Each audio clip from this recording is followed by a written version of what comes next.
Kita ulang kembali sejumlah berita pilihan dari Bali.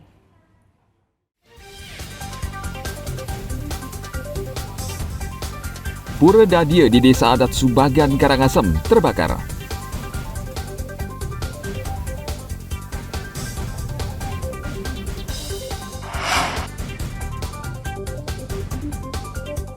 Mencegah penularan COVID-19, sejumlah tempat wisata di Badung menerapkan kembali protokol kesehatan.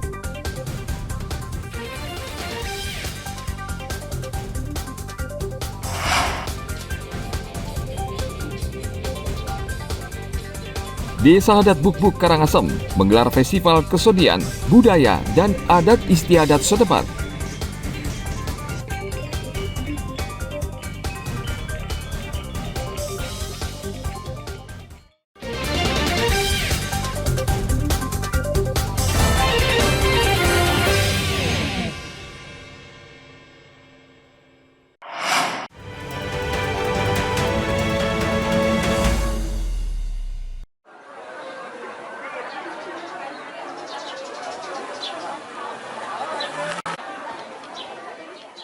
Setiap orang memiliki hak suara dalam pemilu mendatang, termasuk ODGJ atau orang dengan gangguan jiwa. Undang-undang pemilu memberikan kesempatan yang sama kepada setiap warga negara Indonesia yang sudah cukup umur atau minimal 17 tahun. Pertanyaannya, apakah ODGJ berhak memilih atau mencoblos? Menurut Ketua KPU Bangli, Ikadek Adiawan, setiap ODGJ dalam waktu tertentu atau 1 hari tidak sepenuhnya terganggu kondisi kejiwaannya, sehingga ia bisa saja memilih calonnya. Namun demikian, KPU akan memastikan si pemilih tersebut sudah mendapatkan surat keterangan dari dokter yang menyatakan boleh memilih. Data dari Rumah Sakit Jiwa di Kabupaten Bangli, saat ini ada 63 orang yang mengalami gangguan jiwa dan mereka akan menyalurkan hak pilihnya di TPS terdekat. Pemilu ke pemilu kita memang untuk di RSJ kita selalu fasilitasi.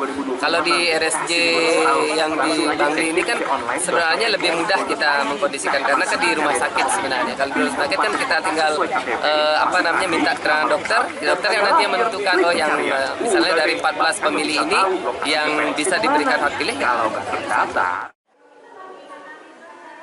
Terkait dengan hal ini, KPU Bangli akan meningkatkan pemahaman tentang pemilu, terutama untuk masyarakat dengan status ODGJ. KPU juga berharap kerjasama seluruh pihak agar hak suara masyarakat tanpa terkecuali bisa tersalurkan dengan baik. Tim Liputan melaporkan dari Kabupaten Bangli.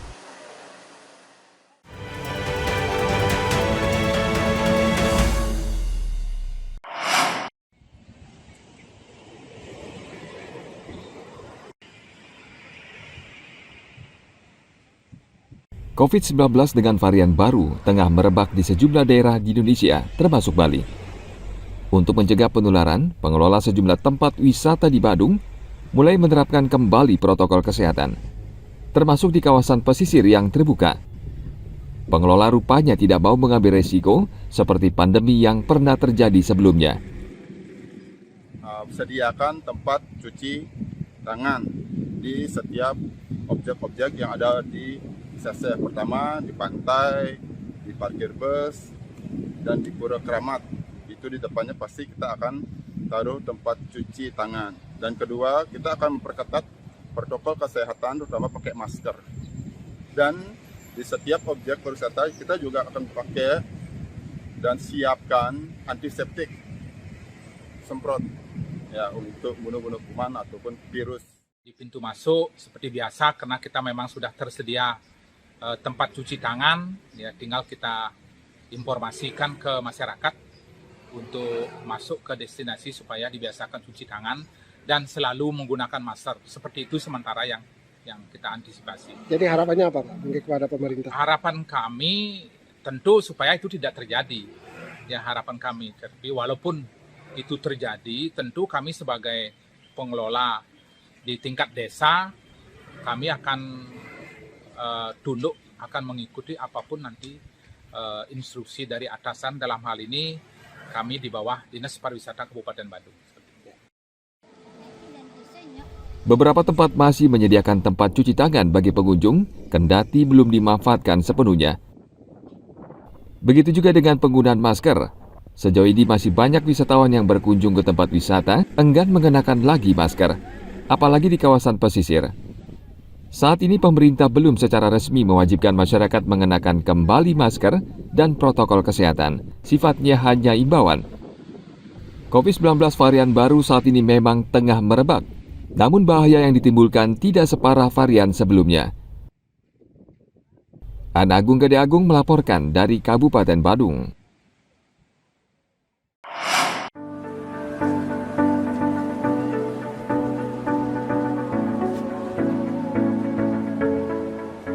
Tanah Lot tetap menjadi salah satu primadona pariwisata di Bali.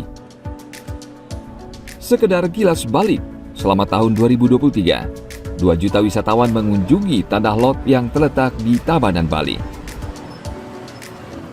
Pamor objek wisata ini seolah tidak pernah luntur, walaupun banyak tempat wisata baru bermunculan di Pulau Dewata.